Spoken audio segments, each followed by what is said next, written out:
Está no ar. Gente que Fala. O melhor programa de debates do rádio brasileiro. Gente que Fala tem texto e direção geral do jornalista Fausto Camunha. Gente que Fala reúne de segunda a sexta-feira formadores de opinião para discutir as principais notícias do dia. Gente que Fala tem o selo de qualidade APCOM.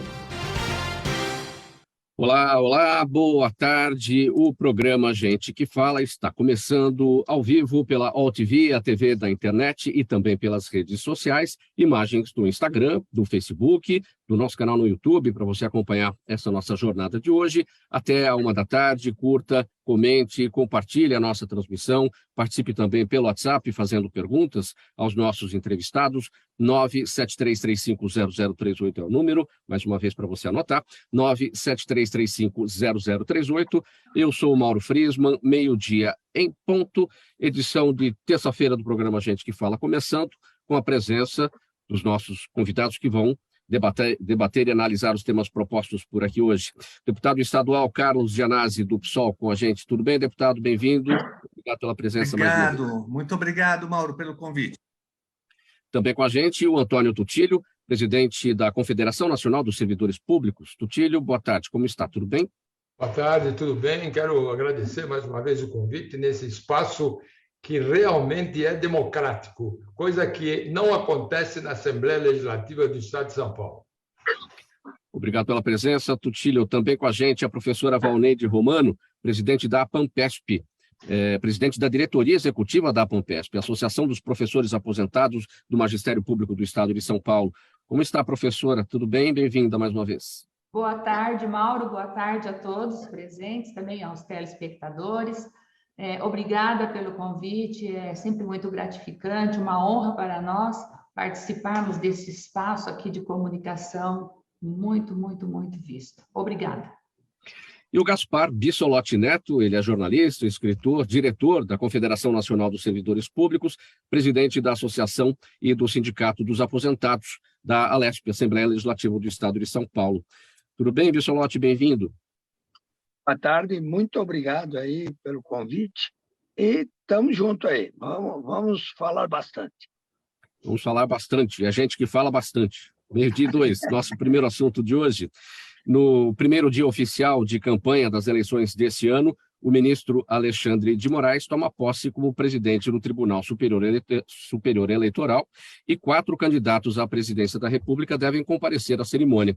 O presidente Jair Bolsonaro, Luiz Inácio Lula da Silva, Ciro Gomes e Simone Tebet. A posse ocorrerá às 7 horas da noite, sob esquema de segurança reforçado, e na cerimônia o ministro Ricardo Lewandowski vai assumir a vice-presidência do tribunal. Deputado Gianazzi, eu começo com o senhor a respeito deste tema, a sua expectativa a partir de agora com Alexandre de Moraes na presidência do Tribunal Superior Eleitoral. Muito trabalho pela frente, a defesa do sistema eleitoral, a defesa do processo eleitoral e também o trabalho de combate às fake news, né? Exatamente. Primeiro, só, Mauro, cumprimentar a Valneide, a nossa coordenadora, presidente da APANPESP, o Gaspar, né, nossos colegas que estão sempre na luta aqui na Assembleia Legislativa, em todo o Estado de São Paulo, em defesa dos servidores e defesa dos aposentados e pensionistas, e dizer que é muito importante que o Alexandre de Moraes assuma o Tribunal Superior Eleitoral para colocar ordem nas coisas, né? Porque nós não podemos ter uma eleição como a que nós tivemos em 2008, com fake news, com mentiras, né? Eu acho que ele tem condições, e ele tem feito isso. Nós somos críticos também de muitas ações do Tribunal, do STF. Eu sou um crítico, né? Porém, nesse início da história do Brasil, que a gente tem um governo proto-fascista no poder, o Alexandre de Moraes tem cumprido uma função importante de colocar pelo menos alguns limites a esse bloco histórico, a esse segmento, não é nem um bloco histórico, que assumiu o governo federal e, sobretudo, ele na presidência do TSE, e espero que ele coloque limites para que seja uma eleição limpa, transparente, para que não haja violência, que não seja tolerada violência, política de ódio, mas, sobretudo, fake news. Essa é a nossa grande preocupação nesse momento. Então, nós estamos vendo com bons olhos a atuação dele no Supremo nesse aspecto. Na área econômica, não. Né? Na área econômica, nós somos críticos a ele, mas ele tem cumprido o papel de colocar freio nesse obscurantismo que paira no Brasil, nessa extrema-direita protofascista, né, nas pessoas que estão atentando contra a democracia brasileira. Tutílio, tudo que esperamos, que queremos, eleições tranquilas, sem violência, esse é o principal, é o ponto de partida para que a gente chegue ao nosso objetivo, à nossa meta, que é escolher os próximos candidatos, os próximos representantes aí que estarão com a gente pelos próximos 4 anos, certo? Claro, eu acho que nós pretendemos e esperamos que realmente seja tranquilo, que haja assim uma transparência muito grande e que realmente ele faça um bom trabalho, né? Então, apesar de que o trabalho dele no Supremo Tribunal Federal não me agrada. Eu acho que ele está rasgando em muitos momentos a Constituição. Acho que a liberdade de expressão foi realmente desvirtuada, não temos mais essa liberdade. Eu acho que existem coisas que têm que ser feitas, mas o Supremo Tribunal não pode simplesmente acusar, investigar e julgar. Ele só tem que julgar. E hoje ele está fazendo tudo. Eu acho que o Supremo Tribunal Federal tem rasgado a Constituição. Aliás, eu vou dizer, já em 2003, isso não vem de hoje, em 2003, o Supremo Tribunal Federal rasgou a Constituição quando reduziu o salário dos servidores e quando também colocou que os aposentados e pensionistas deveriam novamente pagar contribuição. O único país do mundo em que o aposentado e pensionista paga contribuição após ser aposentado. Isso rasgou a Constituição claramente nesta oportunidade e continua rasgando numa série de outras ocasiões. Eu espero que ele não faça isso no Superior Tribunal Eleitoral e que faça uma coisa justa para que a gente tenha uma eleição tranquila. Realmente é isso que eu espero.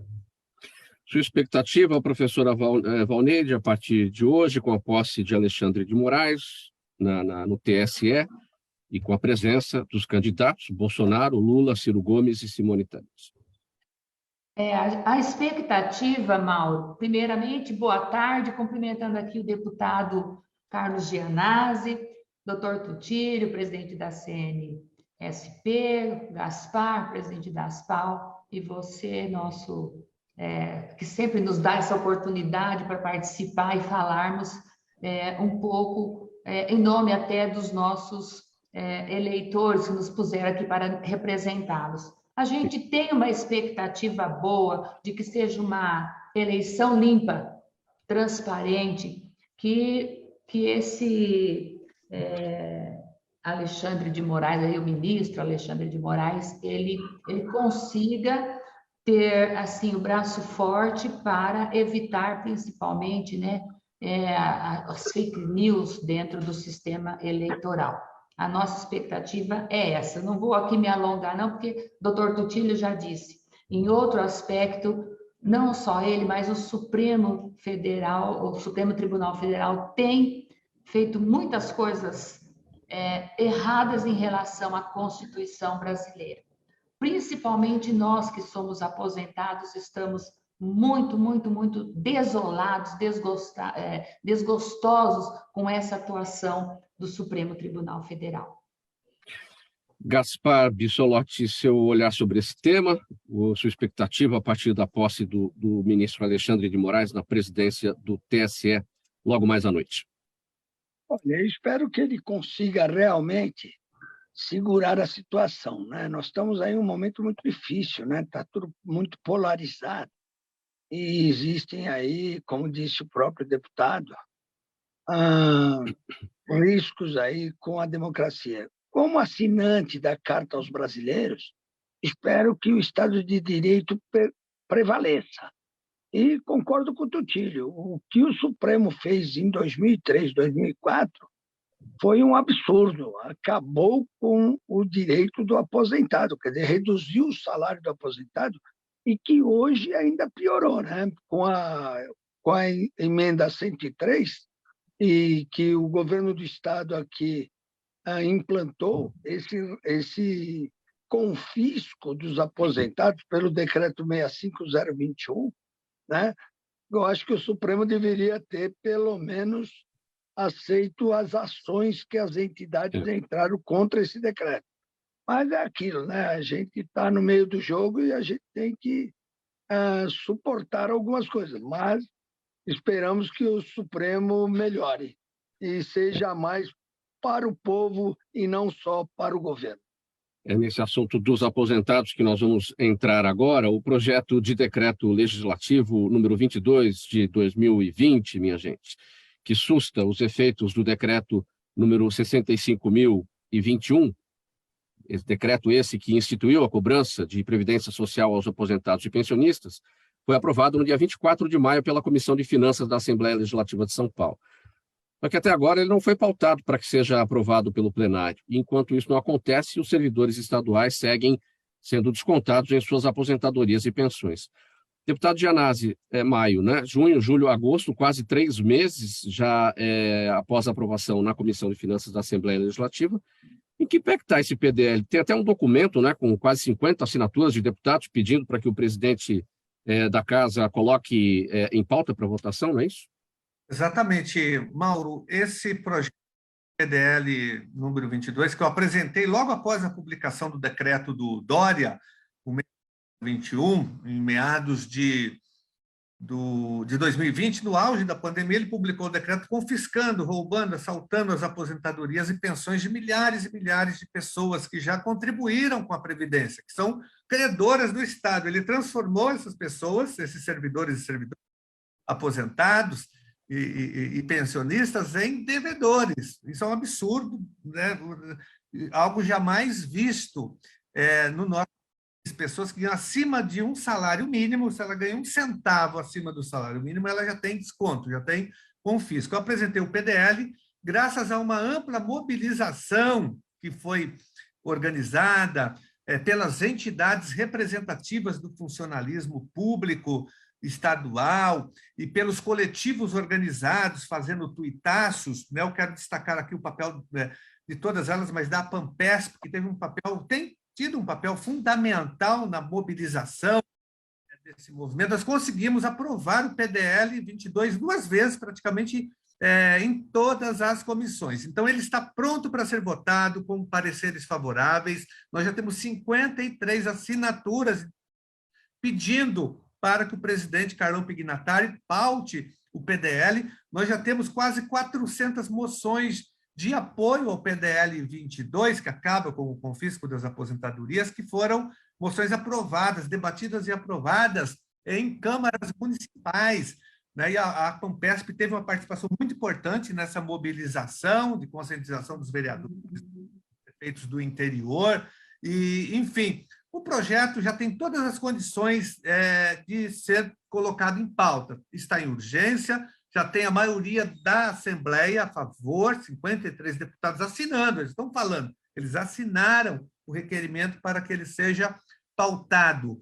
Então, e a mobilização continua aqui, todos os dias na Assembleia Legislativa, junto com as entidades, com a Pampesp, com os tuitaços dos coletivos das aposentadas, que têm participado ativamente. Esse movimento ganhou um espaço muito grande em todos os debates. O PDL 22, a luta contra o confisco, apareceu agora no debate da Bandeirantes, aparece o tempo todo, porque hoje, no Brasil, é o movimento mais organizado, que mais tem incomodado o governo estadual e a Assembleia Legislativa, seja revogado o confisco.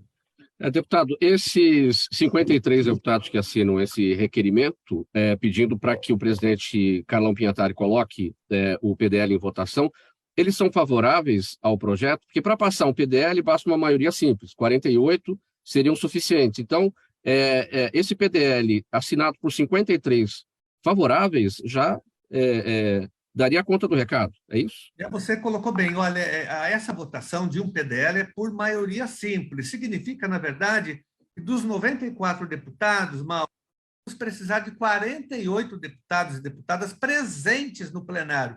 Mas nós só vamos precisar desses 48 de 25 votos. Mas nós já temos mais, nós temos 53, sim. Os 53 que assinaram se comprometem a votar favoravelmente ao projeto. Então, nós já temos os votos, as condições estão dadas para que o PDL seja aprovado. Agora, como nós temos um regimento imperial, que é da época da ditadura militar, ele dá amplos poderes para que o presidente paute a hora que ele quiser, porque mesmo que os 93 deputados assinem, ele pode não colocar. Aí tem que ter a pressão externa, a pressão, a mobilização, a mudança da correlação de forças. É isso que nós estamos fazendo dia e noite, dentro e fora da Assembleia Legislativa.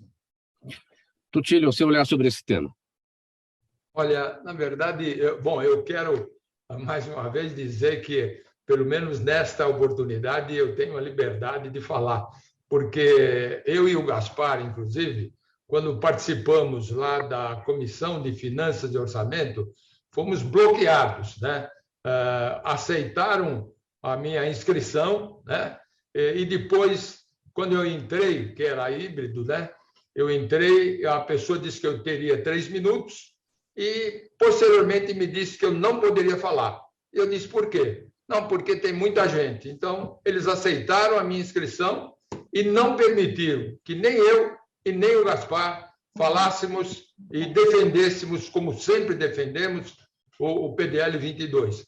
Aliás, também não tem culpa o deputado Janazzi tem batalhado demais por isso, e a gente realmente tem visto.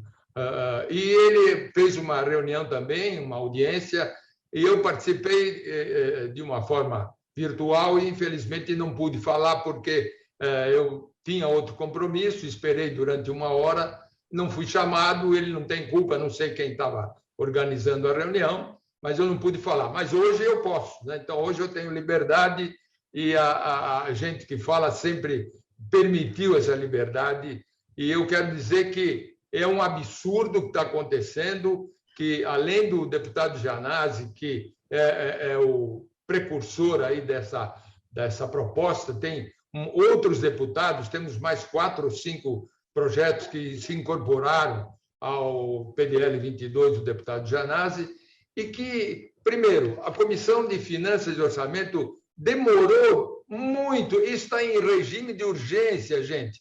Como é que o regime de urgência não se coloca para discutir e para colocar em pauta? E aí os deputados não apareciam, depois de muito tempo, a Confederação teve contato com todos os deputados, mandei informações para o presidente Carlão Pinhatari, agora tenho continuado mandando para que ele coloque em pauta. Veja, isso é uma coisa que precisa mudar. Como é que nós falamos tanto em democracia, se fala tanto que não tem democracia? A pior democracia que tem é agora na Assembleia Legislativa de São Paulo. Se mais de 50 deputados querem aprovar, como é que o presidente, que pode ou não colocar em pauta, ele é o Supremo da Assembleia, ele que decide. Olha, onde está a democracia? A democracia deve ser colocada em pauta, porque se tem mais de 50 deputados que estão de acordo, então isso é democracia, deveria ser aprovado e ponto final. Não, ele coloca porque ele respeita e ele define aquilo que o governo de São Paulo quer. Esse é o problema hoje da Assembleia Legislativa. Então, isso não pode acontecer. Hoje, nós estamos bloqueados. O aposentado e pensionista, além daquilo que eu já falei, que paga uma contribuição novamente que não deveria pagar, com o governo de São Paulo, ele ainda tem mais 16%, até 16%. É um confisco brutal que está acontecendo, que não poderia acontecer de jeito nenhum. Se eu colocar imposto de renda, mais esse 16%, mais 3% que pagamos para o IANSP, mais todos os impostos que a gente paga por tudo aquilo que compra. Nós estamos pagando mais da metade dos nossos salários para impostos, mais da metade de essas contribuições todas. Então, isso é um confisco impressionante que a gente não pode aceitar. Nós pagamos 6 meses de trabalho para pagar impostos. 6 meses o trabalhador paga de impostos. E vou mais longe, que o deputado sabe disso. Aliás, ele tem comentado isso, e, na verdade, nós temos o que a gente fala de renúncia fiscal, e o próprio governo verifica isso, aceita isso. Em 2022, tivemos uma renúncia fiscal de 64 bilhões de reais. Em 2023, está projetado 80 bilhões de reais de renúncia fiscal, num orçamento que é 286 bilhões de reais. E eles dizem que vai dar um problema. E o deputado também sabe disso. Sabe qual é o reflexo se aprovar isso? O reflexo é 1%, no máximo 2%. É um problema incrível que não pode acontecer, mas é isso que eles falam. Ok, Tutílio, para a gente ouvir os demais também. Gaspar, para não dizer que a situação é estranha, né? É no mínimo curiosa, né? Porque o projeto, o PDL, de fato, tem todas as condições para prosseguir, para ser pautado, está em regime de urgência, o trâmite de urgência. E a gente vê muitas vezes na Assembleia Legislativa projetos que não têm as mesmas condições, passam ali a toque de caixa pelo Congresso de Comissões, e projetos vão embora, são votados, são aprovados, enfim, né? Sua avaliação. Infelizmente, a Assembleia cada vez mais é um puxadinho do Palácio, né? É o que a gente tem visto, né? Eu entrei na Assembleia em 72 e como é costume lá, cada legislatura piora ainda mais. Então, é muito triste que um projeto dessa importância, né, seja bloqueado pelo governo, porque é evidente que ele não entra em votação porque o governo exige isso. Quer dizer, não são os parlamentares, eles simplesmente obedecem às ordens do governo. E o governo, inclusive, mente, né? O deputado pode aí até colocar mais detalhes. Ele esteve outro dia no Roda Viva e falou que o déficit é de 1 trilhão. Quer dizer, 1 trilhão dá 3 orçamentos do Estado, né? É uma mentira deslavada, merece o troféu Pinóquio.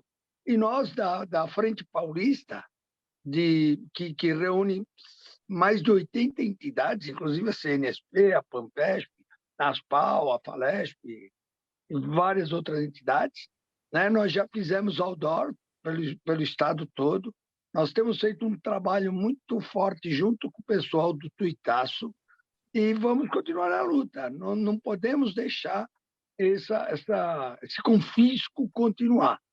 O decreto 65021 tem que ser revogado e o PDL 22 é o que já está pronto para votação. Professora Valneide, o Tutílio apresentou números aqui de renúncia fiscal.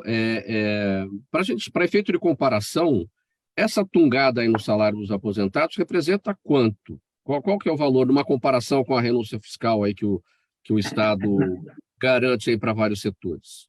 Olha, o Fausto, o Mauro, é assim, em números eu não tenho como comparar, mas o deputado deve ter, mas nós estamos assim muito aquém dessa renúncia fiscal. Haja vista o preço de uma hora-aula que um professor ganha para lecionar no Estado. Mas falando do aposentado, eu quero dizer o seguinte, que o que é que essa Alesp considera regime de urgência? O que é urgência para eles? Né? Porque o PDL 22 já está em regime de urgência há mais de 1 ano e meio. Ele já entrou em regime de urgência. Aí ficou parado nas comissões com muita pressão nossa. Saiu das comissões e agora em regime de urgência e o presidente da Alesp não põe em votação. Então, a pergunta que eu faço para esses nobres deputados estaduais do Estado de São Paulo é o seguinte: quem os colocou lá? Eles estão representando quem? Cadê o respeito que eles precisam ter para com os eleitores, para com as pessoas que os elegeram, para serem a voz do povo lá dentro da Assembleia? Então, a APANPESP faz um trabalho, Mauro, de cidadania no interior. Sim. Nós vamos aonde o povo está. Nós vamos nas câmaras municipais em busca das moções de apoio à aprovação do PDL 22, que é o único que, neste momento, se for aprovado, vai revogar esse decreto, vai revogar esse confisco, né, dos nossos proventos. E a gente explica para os vereadores, que tem muitos também que não sabem nem por que são vereadores. O que é que eles têm que fazer nas câmaras municipais? E aqui na LESP, infelizmente, é com muito pesar que nós reconhecemos também que muitos deputados, eles são eleitos pelo povo, mas quando eles entram, eles ficam a serviço do governo. Então, o que estão fazendo com a classe dos aposentados, servidores públicos aposentados do Estado, é um abandono, um descaso, um desprezo sem precedentes para com o trabalhador ainda do setor público. Então, assim, não dá nem para comparar essa questão da renúncia fiscal, grandes empresas devedoras, né? A dívida ativa do Estado de São Paulo lá em cima, e o governador perdoa essas dívidas e vem dizer que o déficit atuarial tem que ser pago por nós, aposentados, que já pagamos a nossa aposentadoria. Sim, só para entender. Nós temos que ficar alertas e abrir a cabeça do povo, do eleitor, do cidadão que trabalha, para saber quem eleger nesse pleito eleitoral que nós teremos agora em outubro. Então, só para entender, deputado Gianazzi, para a gente finalizar esse tema aqui, esse tópico, e fazer essa comparação aí com a renúncia fiscal que o Estado aí promove para diversos setores, grandes setores da economia, aí, que comparação a gente pode fazer em termos de números com o que o Estado tira dos aposentados? Que valor é esse? O Estado está assaltando, roubando dos aposentados, aproximadamente, Mauro, com esse confisco, através do decreto 65021, aproximadamente, por ano, 2 bilhões de reais, né? Que não é nada perto do orçamento, que a gente tem agora de 300 bilhões de reais para o ano que vem. O maior orçamento da história do Estado de São Paulo vai ser aprovado agora, neste ano. E com os 80 bilhões que o Rodrigo Garcia, no programa agora da Bandeirantes, disse que vai dar de renúncia fiscal. A renúncia fiscal de 60 bilhões para 80 bilhões do ICMS. E muitas dessas empresas, desses grupos econômicos que são beneficiados com as isenções, são devedores da dívida pública, da dívida ativa do Estado de São Paulo. Então, tem muito dinheiro. O Estado de São Paulo não tem crise fiscal, tem muito dinheiro no cofre. Nós aprovamos anualmente o orçamento e acompanhamos a execução orçamentária. Então, não tem crise fiscal no nosso Estado. Mas, quando interessa, o governo utiliza uma suposta crise, um suposto déficit que nunca é cobrado, provado, para arrochar ainda mais os salários do serviço e, sobretudo, os aposentados e pensionistas. A questão não é financeira, é uma opção política, é uma decisão política do governo em saquear os proventos dos aposentados e pensionistas de uma forma cruel, perversa, tirando deles o remédio, a assistência, a dignidade, o convênio médico, o tratamento médico, que muitos estão fazendo e interrompendo por conta desse confisco. 12h29, programa Gente que Fala, edição de terça-feira, com os assuntos... Quem chamou? Não, Mauro, eu só queria complementar bem rapidinho, que o governador Dória também colocou, nos últimos 2 exercícios, que foi fechado o orçamento do Estado. Eu que acompanho o orçamento, sempre acompanhei na Assembleia Legislativa, ele declarou superávit financeiro no último exercício. Então, não pode dizer que tem problema financeiro, nunca teve problema financeiro. E o problema de déficit atuarial não existe também. É um déficit mentiroso que não foi colocado para ninguém, ninguém foi mostrado para ninguém, e ninguém sabe o que é esse déficit atuarial, porque ele não existe. 12h29, vamos seguir com o próximo tema aqui no programa Gente que Fala, edição de terça-feira, pela AllTV, a TV da internet, também pelas redes sociais. Instagram, Facebook, também o nosso canal no YouTube. Vamos lá. Milhões de jovens tiraram o título de eleitor esse ano, o primeiro passo para a escolha do futuro do país, mas e aí depois de tirar o título, o que acontece? Aí vem a etapa mais importante, que é votar, escolher quem vai ser o representante, os nossos representantes, quem serão os nossos representantes. O voto consciente é um forte instrumento de mudança política e social capaz de transformar a gestão pública e a vida de todos. Só que o que parece tão óbvio não é o que temos visto. E, em vez desse voto consciente, vivemos um clima de futebol onde cada um torce para o seu time, não se importando se ele faz por merecer ou que artimanhas usará para vencer a partida. Deputado Carlos Gianazzi, a gente tem debatido aqui a necessidade do eleitor conhecer exatamente a importância do trabalho parlamentar no Congresso Nacional, nas assembleias legislativas, nas câmaras municipais, porque fica todo mundo com os olhos voltados para a disputa presidencial e não se sabe nem exatamente em quem votou para deputado, para um parlamentar na última eleição, muito menos aquele que vai ser escolhido agora, né? Como é que a gente muda esse jogo? Como é que a gente vira essa situação? Porque é disso que depende. A gente depende de parlamentos, de deputados preparados para o devido debate, para a solução dos problemas. Porque um presidente da República não faz tudo, um governador também não faz tudo. É importante que a gente conheça a história dos candidatos, não só no que ele está falando, no seu discurso, no seu programa de governo, mas, sobretudo, na sua história, como que ele tem se posicionado, né? Se ele já tem mandato, como que ele vota, quais são os projetos que ele votou contra, a favor, isso é fundamental. Se ele não, é importante ver o passado dele, como que ele tem que se posicionado sobre os vários temas, de que lado que ele esteve ou está no processo político brasileiro. Isso é fundamental. A gente tem que conhecer a história das pessoas, né? E ter uma visão crítica do funcionamento da sociedade, uma visão crítica sobre as principais causas das desigualdades sociais e econômicas do país. Isso é fundamental para a gente escolher um legislativo também crítico, independente, que não pode ser um puxadinho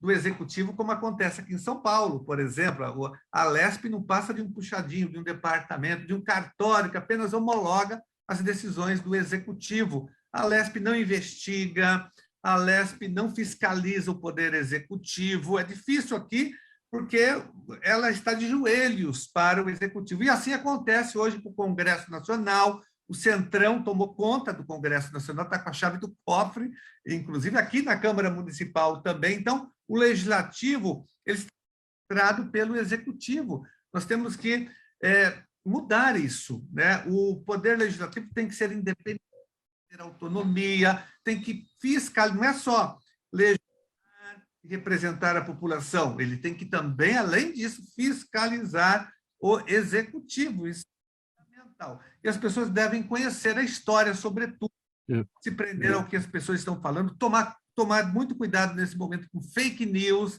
que é algo que mais existe hoje na política brasileira. Muita mentira. Hoje a fake news virou a política de Estado do governo federal, sobretudo do governo federal, que usa mentira o tempo todo para se manter no poder. Então, a população tem que entender isso, tem que sair fake news, uma visão crítica do nosso funcionamento da sociedade.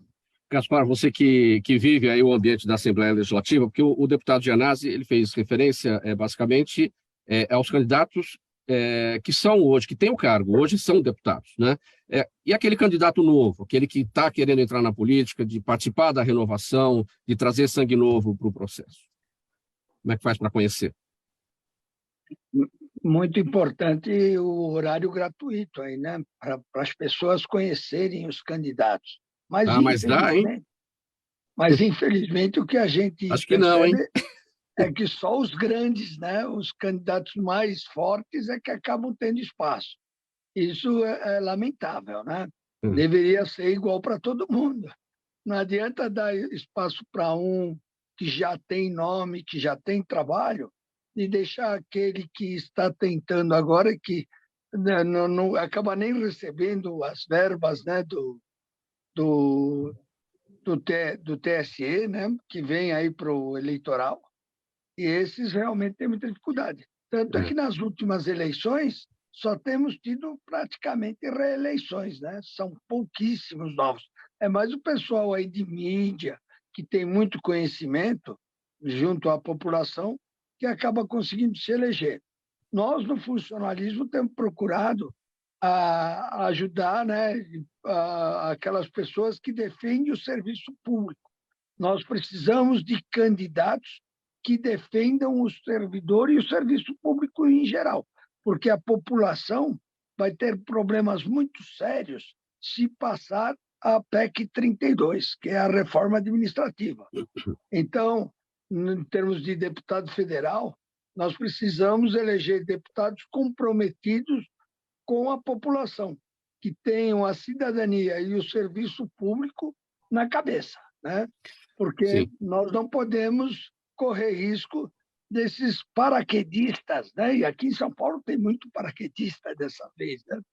Que acabam só aproveitando o nosso voto para eles se locupletarem, como falou o Tutílio agora há pouco. Tutílio, a gente falou até aqui da importância da escolha de um bom legislativo, seja com aqueles que já têm o cargo e que mereçam a reeleição, seja com novos aí trazendo sangue novo para a política nos parlamentos. Agora, um outro aspecto que a gente fez referência aqui na nota, que é o clima do futebol, é o Fla-Flu, é cada um torcendo para o seu time, que é o que a gente vê na disputa da eleição presidencial, essa polarização e essa situação que a gente vê que o eleitor está praticamente decidido entre Lula e Bolsonaro, sem olhar que existem outros candidatos, ou seja, fazer do primeiro turno um segundo turno já diretamente. E o primeiro turno não foi feito para isso. Então, a gente também perde muito na questão do debate, por conta desse tipo de decisão, do eleitor já ir para a urna, já pensando que ali ele quer acabar com o assunto, né? Verdade. Eu acho que eu tenho que concordar com aquilo que o deputado Janazzi falou, que nós temos que ter uma seleção de candidatos, né? Eu acho que nós temos que ter um cuidado, infelizmente. Eu quero ser muito franco aqui. O Pelé já falava lá atrás, mas nós continuamos não tendo uma formação. O povo ainda não sabe votar. O povo não acompanha nada que existe de política brasileira. O povo não sabe o que está acontecendo com os projetos. O povo não sabe qual é a atuação de cada deputado, de cada senador. Não sabe. Então, na hora de votar, você não tem cidadania. Você não consegue colocar aquele que é responsável, que é honesto, que tem projetos, que atuou lá atrás fazendo isso, fazendo aquilo. Nada se verifica. E nós temos hoje canais que possibilitam isso, que verificam quais são os deputados que têm processo nas costas. E esses nós não devíamos votar, porque se ele tem processo, está respondendo, ele... E tem mais, né? Eu acho que isso nos reporta também, Mauro, a própria reforma política que deveria ser feita, né? Hoje nós estamos votando com o quociente eleitoral que existe. Isso aconteceu com Arnaldo Faria de Sá, na última eleição. Ele teve 180 mil votos e não entrou. Quem teve 20, 30 mil entrou, porque tem o quociente eleitoral. Não se faz reforma política porque não interessa aos grandes partidos e não interessa quem tem poder financeiro na mão. Então, isso tem acontecido sistematicamente e nós não temos colocado, eu acho até que esse horário político não resolve absolutamente nada, porque todos os políticos que aparecem lá dizem assim, vou resolver a educação, vou resolver a saúde, vou resolver a segurança, vou resolver tudo, mas ele não fala de onde vem o dinheiro, ele não fala qual vai ser a receita, e não conhece, infelizmente, o nível do nosso Congresso e o nível da nossa Assembleia Legislativa de São Paulo está cada vez pior. E isso não pode continuar e precisa ser selecionado. Nós somos culpados também, porque nós não selecionamos.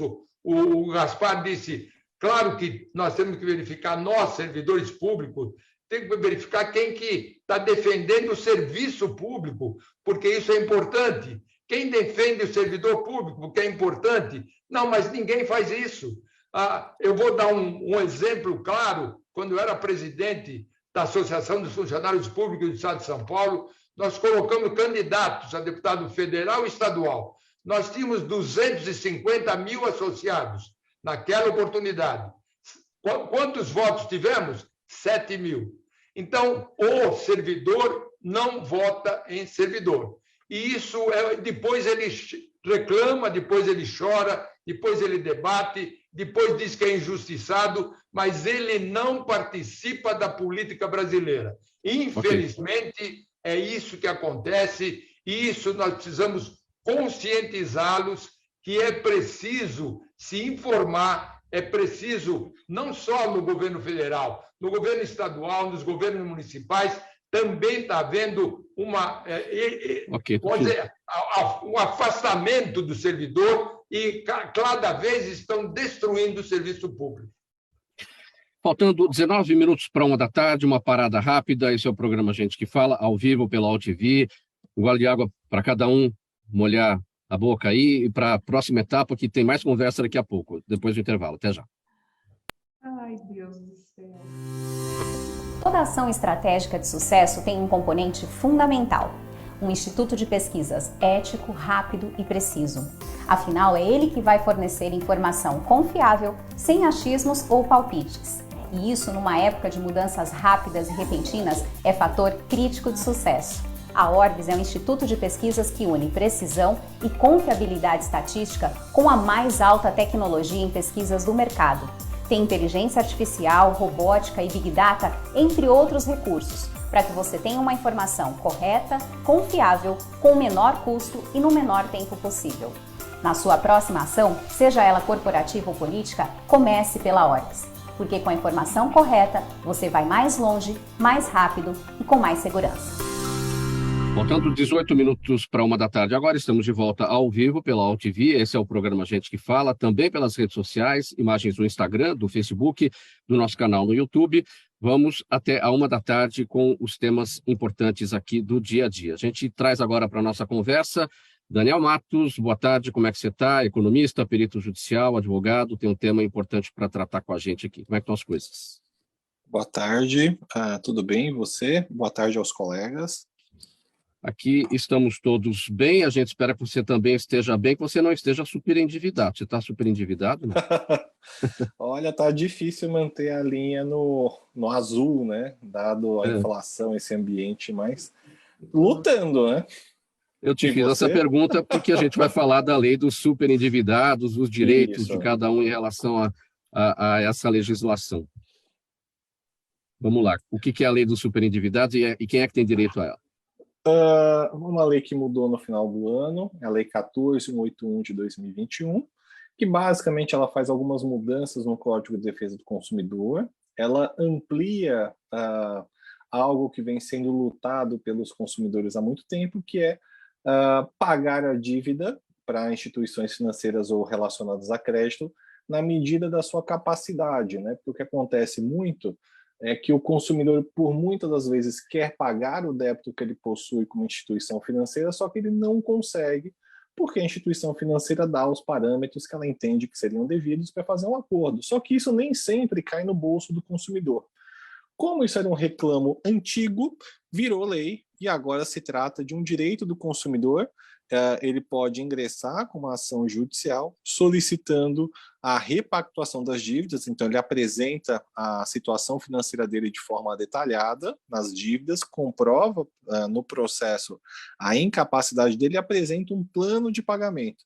Se a instituição financeira aceitar, está feito, resolveu, não tem mais discussão. Se ela não aceita, o processo segue a marcha normal dele, em que o juiz pode decidir a favor do consumidor e tornar esse plano de pagamento obrigatório, como ele também pode entender que não se adequa e rejeitar o pedido. Isso, logicamente, vai depender de situação caso a caso, mas o que a lei traz é o direito dos consumidores terem esse acesso na justiça de pagar o débito que possui à medida da sua capacidade financeira, da sua realidade atual. A gente não corre o risco, Daniel, de gente de má fé entrar nisso e ser beneficiado, e aí você prejudica aquele que está em débito porque perdeu o emprego, porque está sem condição mesmo, ele está de boa fé, ele não paga, ele devo, não nego e pago o quanto puder. É um direito das pessoas deverem e é um direito delas terem um bom caminho para a negociação, que é o caso desta lei.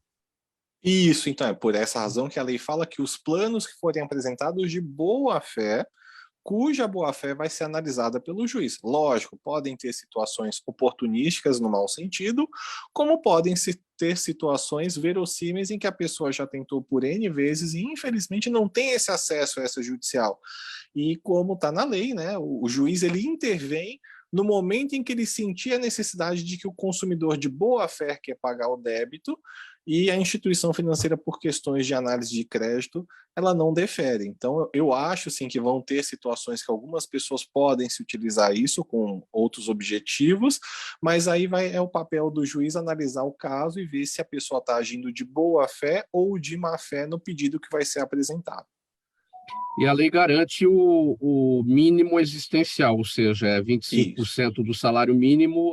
Essa parte não entra na negociação. Aquilo lá é direito para que o cidadão possa sobreviver, se é que dá para sobreviver com R$300.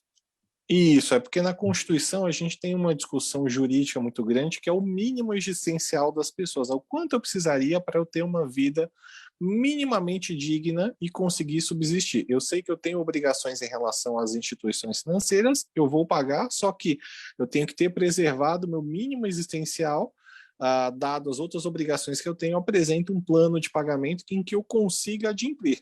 Entendeu? Isso é uma discussão muito antiga e que essa mudança no CDC ele altera substancialmente o artigo 54, o que acaba sendo agora uma possibilidade, um direito do consumidor se socorrer à justiça para pedir o plano. Se vai ser aprovado ou não é uma questão do juiz da causa, né, do processo, mas é um direito que tem de acesso à justiça.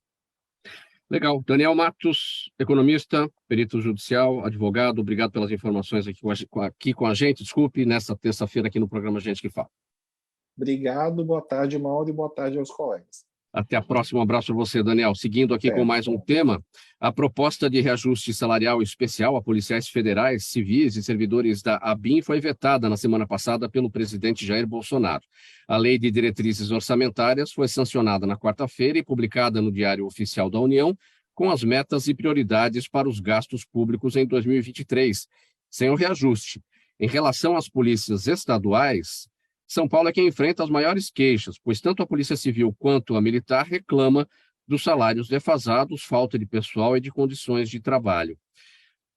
Deputado Gianazzi, começando por Brasília, primeiro a questão do veto lá pelo presidente Bolsonaro, né, na Lei de Diretrizes Orçamentárias, isso não significa que o reajuste não será dado, né? Temos adiante aí a lei orçamentária que vem pela frente.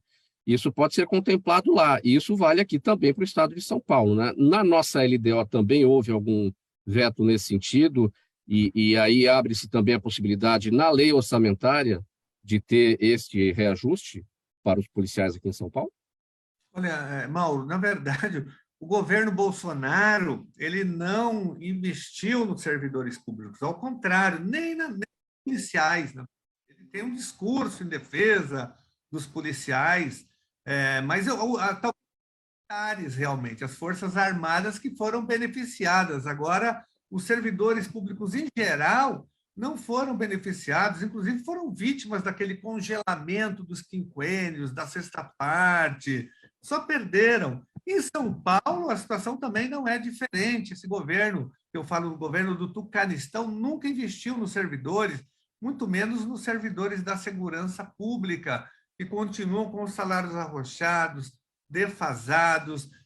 O policial aqui de São Paulo é um dos que menos recebe em todo o Brasil, o estado mais rico do país, como também paga mal os profissionais da educação, os profissionais da saúde, do judiciário. Infelizmente, essa tem sido a tônica, né, do governo Bolsonaro e do governo aqui de São Paulo também. Essa tem sido a nossa grande luta para que haja valorização dos servidores públicos, porque são eles que executam políticas sociais e públicas, eles que atendem na ponta nas escolas públicas, nos hospitais, no SUS, na segurança pública, lá no judiciário, no sistema prisional. Sem investimento em servidor público, nós não teremos oferta de qualidade nesse serviço. Quem paga a conta é a população. Então, a situação é grave, tanto do ponto de vista do governo federal como estadual, porque, resumindo, os governos sempre escolhem os servidores públicos para pagar a conta do que eles chamam de ajuste fiscal do Estado. O servidor público é sempre o bode expiatório, sempre são atacados. Em todos os governos, praticamente, nós fomos atacados. Falo aqui como também professor e diretor de escola pública. Conheço bastante os serviços públicos também como um integrante da carreira do magistério aqui de São Paulo. 10:50. Vamos seguir aqui com as perguntas da nossa audiência que estão chegando, minha gente. Professora Valneide, a Marina Coutinho está no Facebook. Além da valorização salarial, existe algum lugar, ou existe em algum lugar, algum projeto concreto para salvar os professores no Brasil? Pergunta da Marina Coutinho. Olha, Marina, eu vou falar em termos de São Paulo, mas no Brasil, nós tivemos um movimento aí, em 2020, que foi a aprovação do novo Fundeb.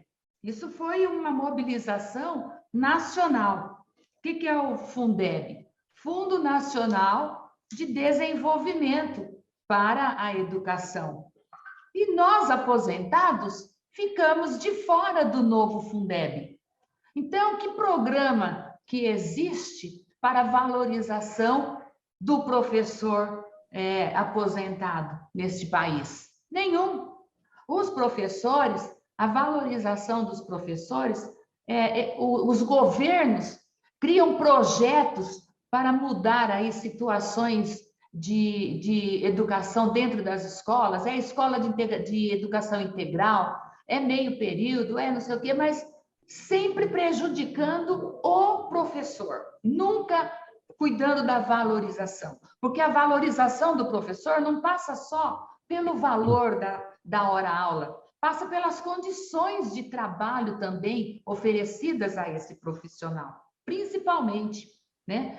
Então, nós temos alguns projetos aqui no estado de São Paulo, como as escolas PEI, né, Programa de Educação Integral, que estão, assim, acabando com a educação. Haja vista que, para falar assim, a grosso modo, nessas escolas não tem o período noturno.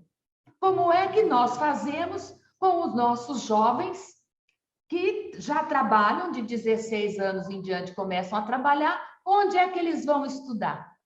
Se já não tem o período noturno. Então, valorização para o professor, a nosso ver, é uma coisa muito ampla. E foi muito triste, foi lamentável para nós nós aposentados, ficarmos fora do Fundeb. Isso é uma desvalorização muito grande para o profissional da educação que trabalhou mais de 30, 40, 50 anos, trabalhando em sala de aula, ou dirigindo a escola como diretor, ou delegado de ensino, né? E quando se aposenta, não tem o seu reconhecimento profissional. Então, a nível de Brasil, é muito pouca coisa que tem. É aquilo que você disse. O que nós notamos? É um fla-flu dentro da educação, viu, Mauro? Infelizmente, é isso que acontece. Cada federação, cada estado da federação tem lá o seu sistema de educação, seus projetos, quer dizer, o Ministério da Educação e Cultura, que é nacional, deveria ter um trabalho muito mais arrojado e muito mais voltado para a valorização do professor. 6 minutos para 13h, a gente segue com as perguntas aqui da audiência. Pessoal, brevidade para a gente conseguir cumprir. Tem mais 3 aqui, uma para o Gaspar, outra para o deputado Gianazzi e outra para o Tutílio. Gaspar, Vera Lúcia Rodrigues pergunta, ela está no Facebook, se existe chance do INSS pagar o 14º salário ainda em 2022. Gaspar? Está fechado seu microfone, Gaspar. Eu não Bem conheço rapidinho. muito a legislação do INSS, a gente mexe mais com o funcionalismo, né? Eu espero que sim, espero que eles paguem sim, porque a situação da população está muito ruim, né? Muita gente passando fome aí. Então, eu espero que o INSS tenha essa, né? Já que tem o Auxílio Brasil, tem tantos auxílios aí, por que não ajudar aqueles que tanto trabalharam, né, Mauro? Eu quero aproveitar, Mauro, essa oportunidade para fazer um convite do IANSP, o IANSP, que é o nosso Hospital do Servidor. Vai ter uma mobilização dia 25 de agosto, às 9 horas, lá no IANSP, para que o governo pague os seus 3%. O servidor paga, o aposentado paga 3%, sim, mas o governo não dá sua contrapartida. Assim como essa é uma discussão antiga, né? Tá? Então, fica esse convite aqui para que todos os servidores, eu vi já que você tem uma audiência muito grande entre servidores aí, né, o Facebook, o YouTube, aí, o pessoal se manifestando, então que compareçam, que participem dessa mobilização. Obrigado, Mauro. Na sede do IANSP, então, dia 25 de agosto, 9 horas da manhã, é isso? 9 horas da manhã, isso, lá no Hospital do Servidor, na Pedro Toledo 1800, lá no pronto-socorro. Para essa discussão do repasse dos 3% por parte do governo, que é uma discussão bastante antiga aí entre vocês. Tutílio, João Carlos Oliveira no YouTube, sua opinião sobre o empréstimo consignado que muitas financeiras estão fazendo sobre o auxílio emergencial. Bem rapidinho, para a gente partir para a pergunta do Gianazzi.